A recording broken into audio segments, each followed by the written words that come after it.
देखिए, जो आपके साथ लास्ट डिस्कशन हुआ था, उसके बाद अगर आप देखें तो ये ट्रंप साहब ने अचानक जो उन्होंने हमलों की शुरुआत कर दी थी, उसको फिलहाल उन्होंने रोका है। लेकिन इस पूरे खित्ते के अंदर एक बड़ी अनसर्टेन सी सिचुएशन चल रही है और इस फॉग ऑफ वार के अंदर एक्चुअली ये क्लैरिटी नहीं है कि अभी ये सिचुएशन किस तरह से वहाँ पे डेवलप हो रही है। यहाँ पे कॉन्फ्लिक्ट जैसे कि आपने ज़िक्र किया।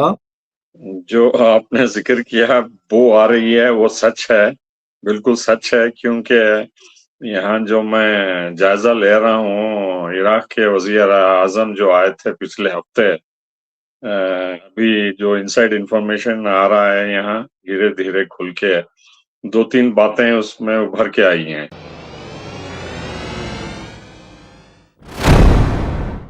आदाब, मैं मुमताज आलम रिजवी और इस वक्त मैं आपकी खिदमत में लाइव हाजिर हुआ। बात करूंगा अमेरिका, ईरान, फिलिस्तीन, पूरे मिडिल ईस्ट की और खास तौर से जो इराक के हालात हैं, और यही नहीं, ईरान ने जो चैलेंज किया है।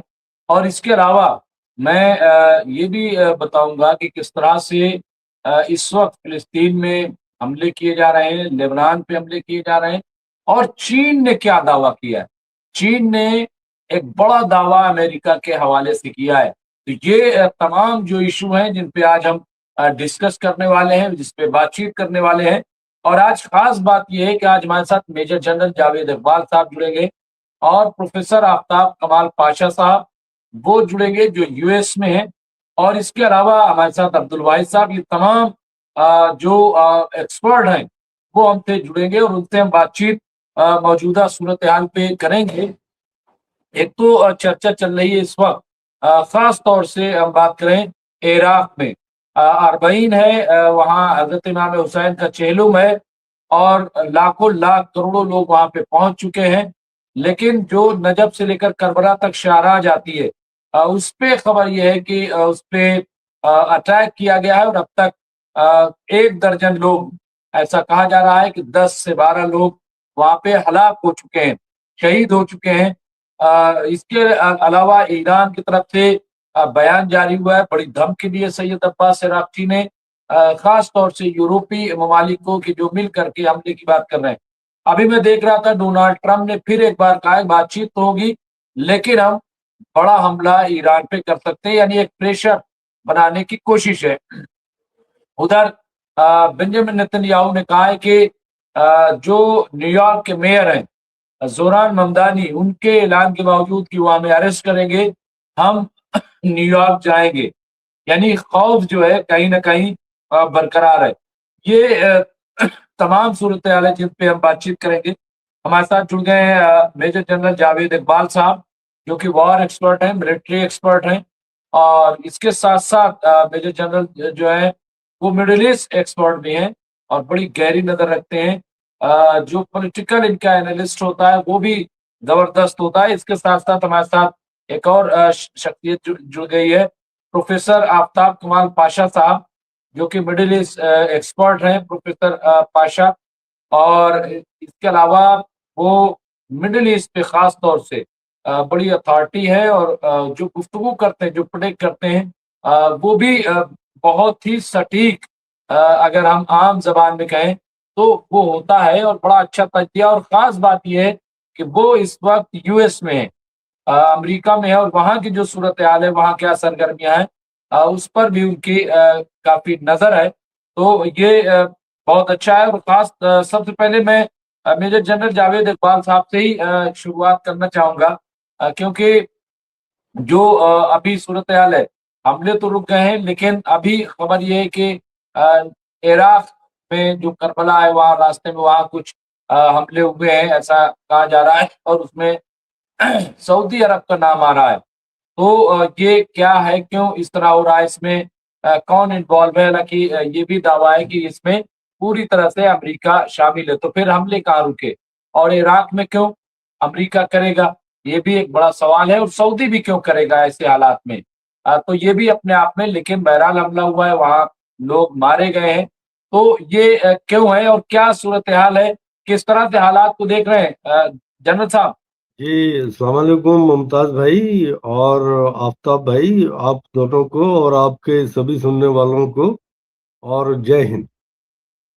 देखिए, जो आपके साथ लास्ट डिस्कशन हुआ था, उसके बाद अगर आप देखें तो ये ट्रंप साहब ने अचानक जो उन्होंने हमलों की शुरुआत कर दी थी, उसको फ़िलहाल उन्होंने रोका है। लेकिन इस पूरे खित्ते के अंदर एक बड़ी अनसर्टेन सी सिचुएशन चल रही है और इस फॉग ऑफ वार के अंदर एक्चुअली ये क्लैरिटी नहीं है कि अभी ये सिचुएशन किस तरह से वहाँ पे डेवलप हो रही है। यहाँ पे कॉन्फ्लिक्ट जैसे कि आपने ज़िक्र किया, सऊदी अरब की वजह से जब उन्होंने सना के ऊपर अटैक किया, तो जो बाबल मंडप वाला फ्रंट था रेड सी के ऊपर, वो भी एक्टिव हो गया। और अभी जो आपने ज़िक्र किया इराक के अंदर जो हमले हुए, खबरें इस तरह की आ रही थी कि कुछ सऊदी ऑयल इंस्टॉलेशंस के ऊपर अटैक हुआ था।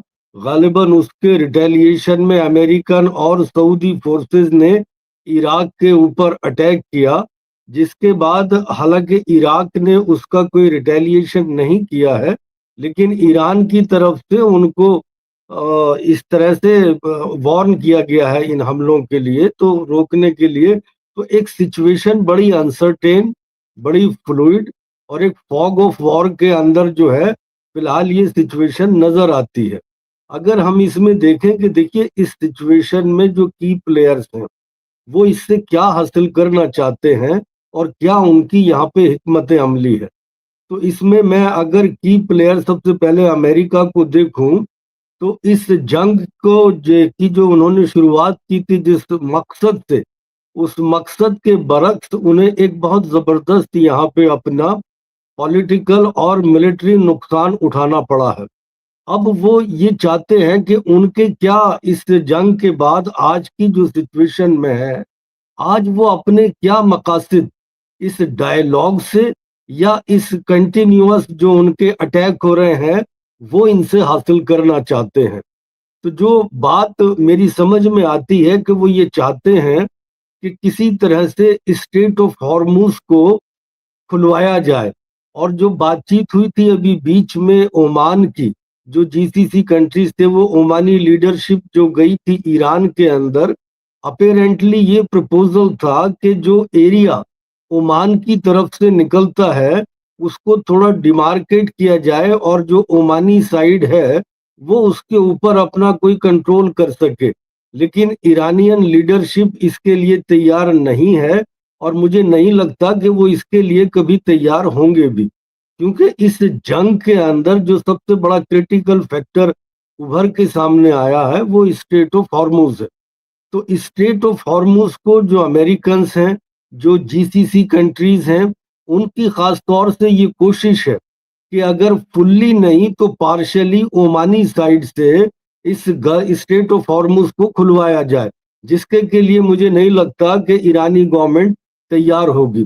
दूसरा, जैसे आफ्ताब भाई ने भी कहा था कि उनकी ये कोशिश है कि जो जीसीसी कंट्रीज हैं उनके अंदर किसी तरह का कोई उनका इन्फ्लुएंस बाकी रहे और उनके पूरे वहां से या तो बेसेस या उनके इकोनॉमिक और पॉलिटिकल इंटरेस्ट और पेट्रो डॉलर किसी न किसी फॉर्म में इस खित्ते के अंदर यहाँ पे कायम रहे। और ईरान पे क्योंकि अब वो इस पोजीशन में नहीं है कि इतना मैसिव मिलिट्री फोर्स स्ट्रक्चर खड़ा करके उसको मिलिट्रीली प्रेशर में ले सके, तो वो उनसे जो कुछ हो सकता, जो कुछ उनका नेवल फोर्स स्ट्रक्चर है या इनकी जो बची कुची बेसेस हैं, उनसे वो ईरान के सदर्न इलाकों पे और खासतौर से जो उनके आइलैंड्स हैं या उनके कुछ इंफ्रास्ट्रक्चर्स हैं उनको निशाना बना रहे हैं। लेकिन उनके ये अटैक कोई ज्यादा इफेक्टिव नहीं है और ईरान उनका भरपूर जवाब दे रहा है। और ऐसी भी खबरें हैं कि इस बार जो ईरान ने मिसाइल्स का और ड्रोन्स का उन्होंने इस्तेमाल किया है, ये पिछले बार के मुकाबले में इस बार ज्यादा इफेक्टिव रहे हैं और इनका जितना पैट्रियट और थर्ड सिस्टम था उसको ईरान ने काफी हद तक एलिमिनेट कर दिया है। अगर मैं अमेरिकन पॉलिसी मेकर की तरफ से देखूं तो वो क्लियरली क्या इस कॉन्फ्लिक्ट का आउटकम चाहते हैं उनमें ये मुझे क्लैरिटी नजर नहीं आती, क्योंकि उन्हें जो भी मिलेगा वो निगोशिएशन के और डायलॉग के नतीजे में मिलेगा। ये जितना मिलिट्री फोर्स पार्शियल या स्पोरेडिक अगर ये इसका इस्तेमाल करेंगे, तो ईरान आज बहुत ही अच्छी पोजीशन के अंदर है। उसके पास उसने अपने आप को रिकवर भी किया है, रिप्लेनिश भी किया है, बेहतरीन हथियारों का इस्तेमाल भी कर रहा है, बड़ी टारगेटेड अटैकिंग भी कर रहा है। तो मेरी नजर में अगर अमेरिका इसे लिंगर ऑन करता है, तो उसकी बार्गेनिंग पोजीशन ईरान के मुकाबले में आगे चल के और कमजोर बनेगी। अब अगर हम इसको ईरान के नजरिए से देखें, तो देखिए ईरान ने इसमें जो हासिल किया है वो बहुत ही अनप्रेसिडेंटेड है। सबसे बड़ा है उनका प्रेस्टीज। पूरी दुनिया के अंदर जिस तरह से ईरानी फोर्सेस ने अमेरिका, इजराइल या गल्फ में जो उनके एलाइज थे उनका सामना किया है, वो एक बड़े क्रेडिबल मिलिट्री फोर्स बन के सामने आए हैं। और उनकी जो वार की हिकमत अमली थी, उसने भी ईरान की क्रेडिबिलिटी इस खित्ते में इस्टेब्लिश की है और ईरान को एज ए डोमिनेंट पावर यहाँ पे इस्टेब्लिश किया है। उनका कंट्रोल स्टेट ऑफ हॉर्मुज के ऊपर पूरी तरह से कायम है। और अमेरिका अपने ब्लॉकेड के बावजूद किसी भी तरह से ईरानियन इकोनॉमी को क्रिपल नहीं कर पाया है। इसके बरक्स ईरानियन फोर्सेस ने जो अमेरिका की बेसेस थी, खासतौर से कुवैत में, बहरीन के अंदर और अब जॉर्डन के अंदर, उन्हें शदीद नुकसान पहुंचाया है। तो ऐसी सिचुएशन के अंदर मेरी अंडरस्टैंडिंग में ईरान बहुत बेहतर पोजीशन में है। टाइम उसके साइड पे है, उनमें किसी तरह का कोई पैनिक नहीं है। वहां की आवाम उनके रिजीम के साथ या उनकी गवर्नमेंट के साथ जुड़ी हुई है। और उनकी गवर्नमेंट, ये जो नई गवर्नमेंट आई है, वो बड़ी ही कैपेबल नजर आती है। और उनकी मिलिट्री जो है बड़े कोऑर्डिनेटेड वे में अमेरिकन और बाकी जो इनके अलाइज हैं ये इनका सामना कर रही है। तो ये सिचुएशन मुझे ईरान की दिखाई देती है कि वो बेहतर सिचुएशन में है। अगर कॉन्फ्लिक्ट होता है या निगोशिएशन में डील भी होती है, तो मुझे ऐसा लगता है कि ईरान का पलड़ा अमेरिका के मुकाबले में इस सिचुएशन में काफी भारी है। अच्छा, जहां तक बात है जीसीसी कंट्रीज की, उनके सामने एक्चुअली बड़ी मुश्किल है। अब उनको ये देखना है कि एक तरफ तो उन्होंने अमेरिका के साथ जो उनकी बेसिस यहाँ पे उन्होंने कायम करवा रखी हैं, बिकॉज अब वो उनकी अपनी सिक्योरिटी के लिए एक बहुत बड़ा खतरा बन रही है और वो एक लाइबिलिटी बन रही है। तो कैसे, किस तरह से वो इन बेसिस को यहाँ से रिमूव करवाएंगे, नंबर वन। नंबर टू, दूसरा, वो किस तरह से एक नए सिक्योरिटी स्ट्रक्चर में ईरान के साथ निगोशिएट करेंगे, या इस खित्ते की, जैसे हमने बोला था, जो और बाकी 3 बड़े मेजर कंट्रीज हैं जो यहाँ पे हैं, जैसे कि वो बोला था हमने लास्ट टाइम कि देखिए तुर्की और अब इस वाली जंग के बाद पाकिस्तान और मिस्र, ये किसी न किसी तरह से इस नए सिक्योरिटी आर्किटेक्चर को निगोशिएट करेंगे। लेकिन इस नए सिक्योरिटी आर्किटेक्चर का जब निगोशिएशन या डिस्कशन होगा, उसमें थोड़े से कॉम्प्लिकेशन, ये जो हुतीस के ऊपर सऊदी अरब ने अटैक किया था और जो उन्होंने बाबल मंडप को सऊदी अरब के लिए क्लोज किया है, और उसके बाद जो अब ये इराक वाला नया इशू है, ये सारे बड़े कॉम्प्लिकेटिंग फैक्टर्स सामने आएंगे। तो इन सब के ऊपर मेरी नजर में फिलहाल ये फ्लूइड सिचुएशन है। कैसे ये की कंट्रीज इसको डिस्कस करते हैं, इस कॉन्फ्लिक्ट को अवॉइड करते हैं, और कैसे इस खित्ते को एक नए सिक्योरिटी आर्किटेक्चर में लेके जाते हैं, जहां पे सबकी कलेक्टिव सिक्योरिटी और कलेक्टिव कोऑपरेशन में ये मुल्क एक दूसरे के साथ अपने रिश्ते नॉर्मलाइज करके अपने ट्रेड वगैरह सुधारें और अपने आवाम की खिदमत करें। तो ये एक उनके सामने इस खित्ते के अंदर बड़ा चैलेंज रहेगा। तो फिलहाल इस मिडिल ईस्ट के इस इलाके में इस तरह की सिचुएशन चल रही है। अभी बीच में नेतन्याहू अमेरिका में गए थे। आफ्ताब भाई वहाँ यूएसए के अंदर हैं, ये इसके बारे में बेहतर बताएंगे कि वहाँ किस तरह से उनके विजिट को कवर किया गया। और एक जो बड़ा इशू चल रहा है कि अमेरिकन और इजरायली मिलिट्री को यूनाइट करने का जहां के ऐसी पॉसिबिलिटी की बात की जा रही है कि जो ट्रम्प अमेरिकन आर्मी के कमांडर इन चीफ है, कि अगर ये अमेंडमेंट आ गया तो जो अमेरिकन सेंट्रल कमांड इस पर्शियन गल्फ और मिडिल ईस्ट के अंदर ऑपरेट करती है, क्या उसके ऊपर नेतन्याहू का इन्फ्लुएंस बढ़ेगा या इजरायली गवर्नमेंट का इन्फ्लुएंस बढ़ेगा? तो ये सारी चीजें भी अभी डिस्कशन में चल रही हैं। तो देखते हैं फिलहाल सिचुएशन आगे कैसे डेवलप होती है। तो जो जो डेवलपमेंट होंगे फिर वो इंशाल्लाह आपके साथ शेयर करेंगे। जी मुमताज।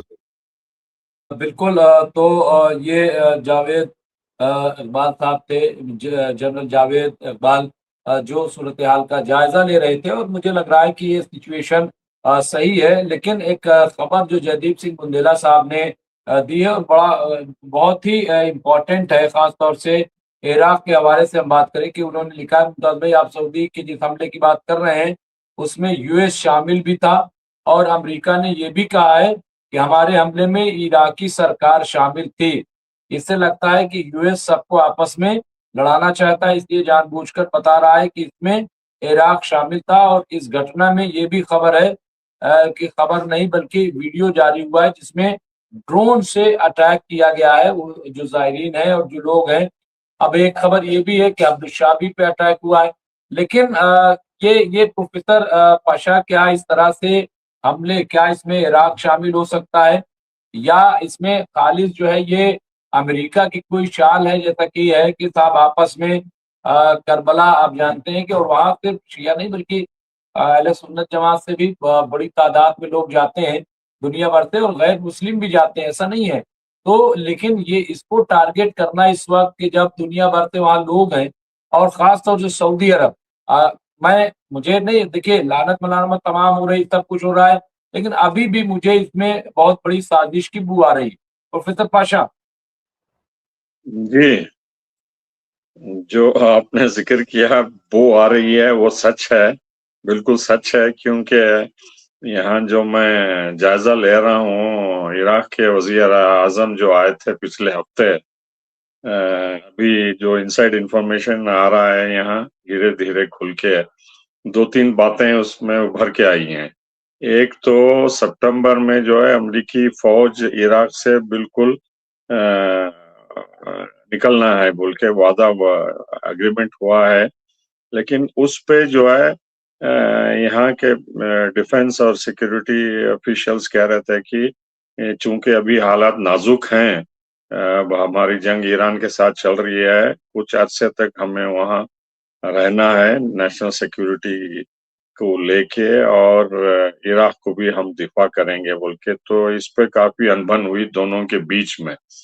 और चूंकि इराक के वजीर आजम बहुत प्रेशर पे हैं इंटरनली मिलिट्री से, जिसमें पॉपुलर मोबिलाइजेशन फोर्स भी काफी बड़ी तादाद में है, और वहाँ की जनता और पॉलिटिकल पार्टीज नेशनल असेंबली में भी उन पे दबाव डाले कि आप किसी भी हालत में ये अमेरिकी प्रेजेंस को खत्म करिए और कोई रियायत मत दीजिए बोल के वहां से वो मैंडेट लेके बातचीत करने व्हाइट हाउस आए थे।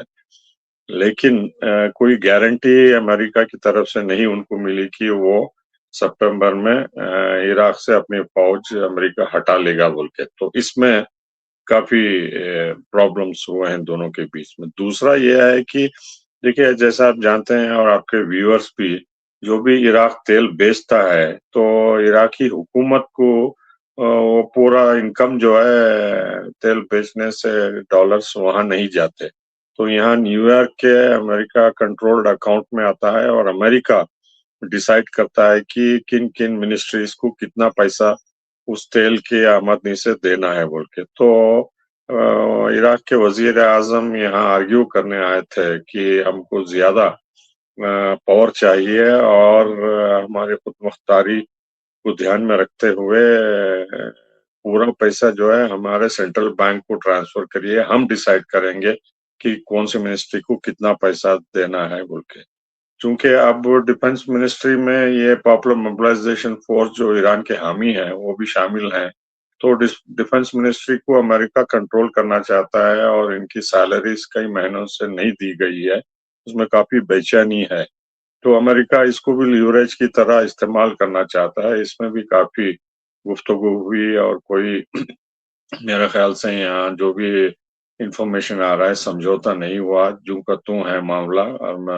इराक के एक्सपोर्ट्स भी कम हो गए हैं, आमदनी भी कम हो गई है, लेकिन जो पैसा इनका खजाने में है यहाँ बैंकों में, अमेरिकी बैंकों में, वो भी रिलीज करने में पेचीदगी आ रही है, क्योंकि उन यहाँ के सोर्सेस के मुताबिक इराकी गवर्नमेंट जो है कोऑपरेट नहीं कर रही है।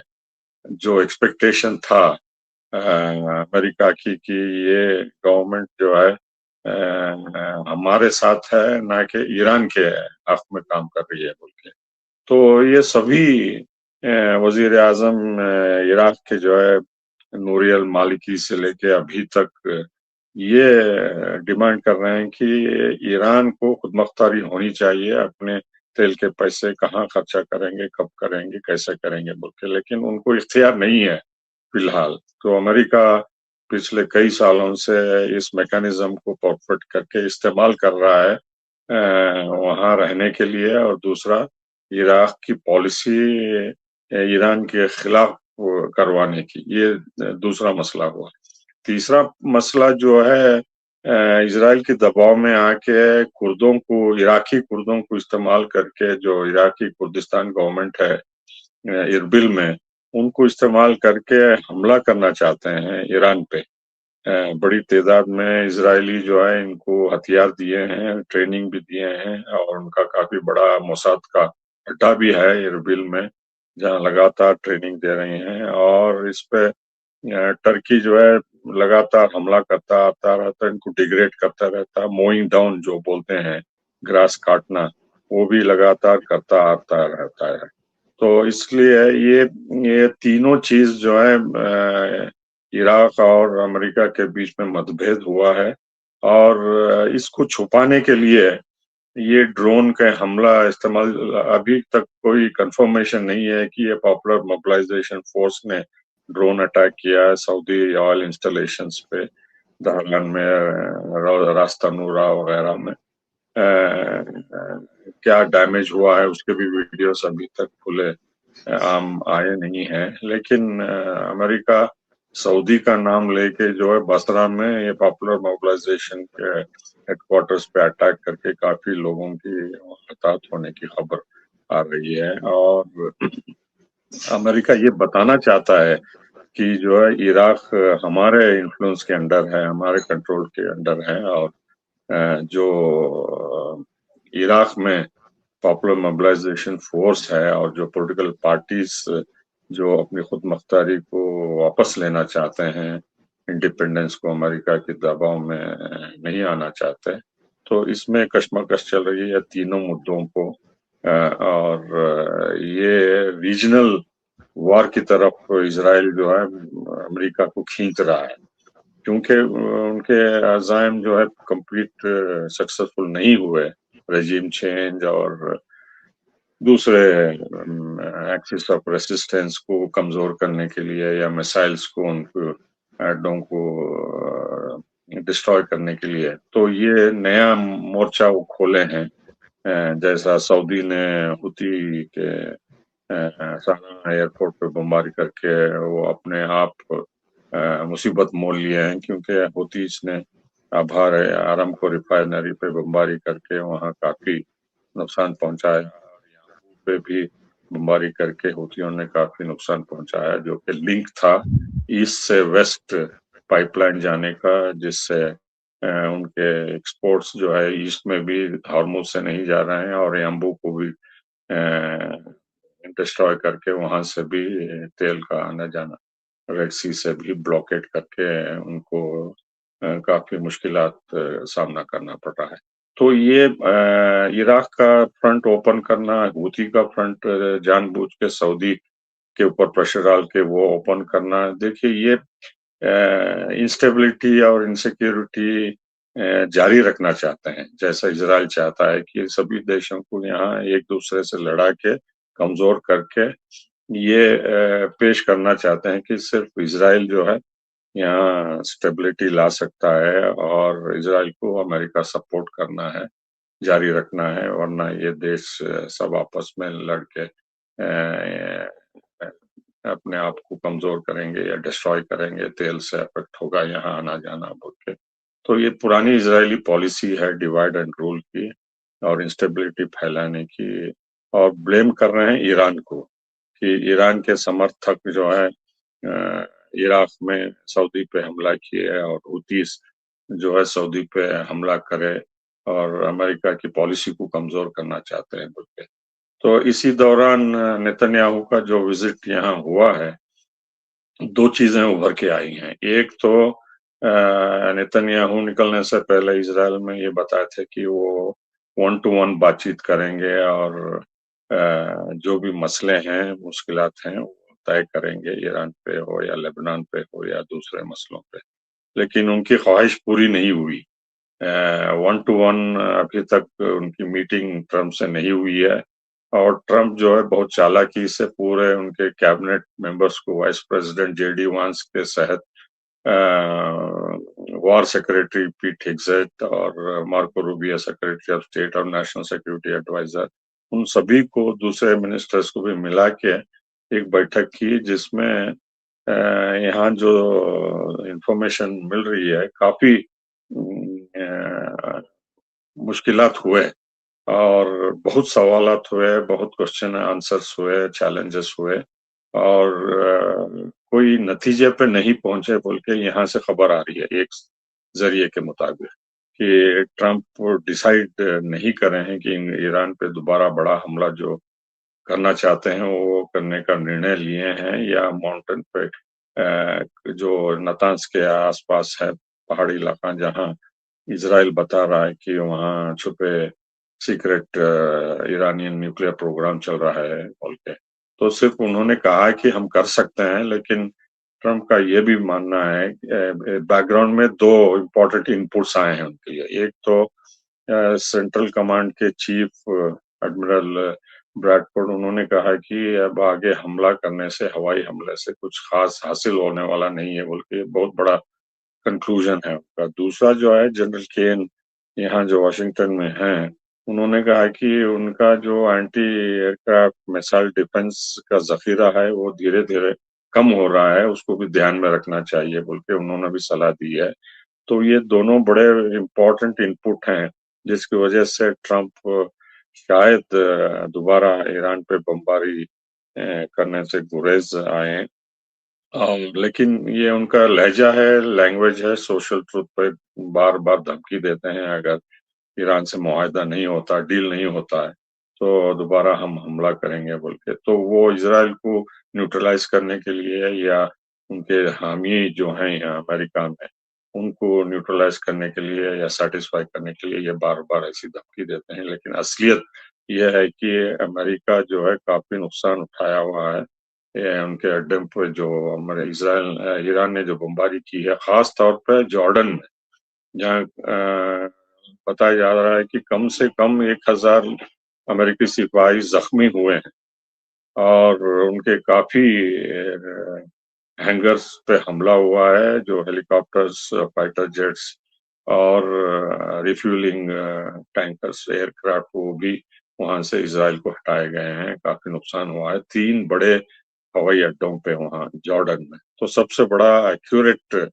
निशाना जो है कुवैत और जॉर्डन पे हुआ है, जिसके नुकसान के बैकग्राउंड में एडमिरल ब्रैडफोर्ड ने ये कंक्लूजन को पहुंचा है कि आगे बमबारी करने से अमेरिका का ही नुकसान होगा और अमेरिका कुछ खास हासिल नहीं कर पाएगा, क्योंकि जिस तरीके से बिल्कुल नए ड्रोन्स और नए मिसाइल बिल्कुल से ईरान इस्तेमाल कर रहा है उससे अमेरिका की काफी नुकसान हुआ है बोल के ये कंक्लूजन हुआ है।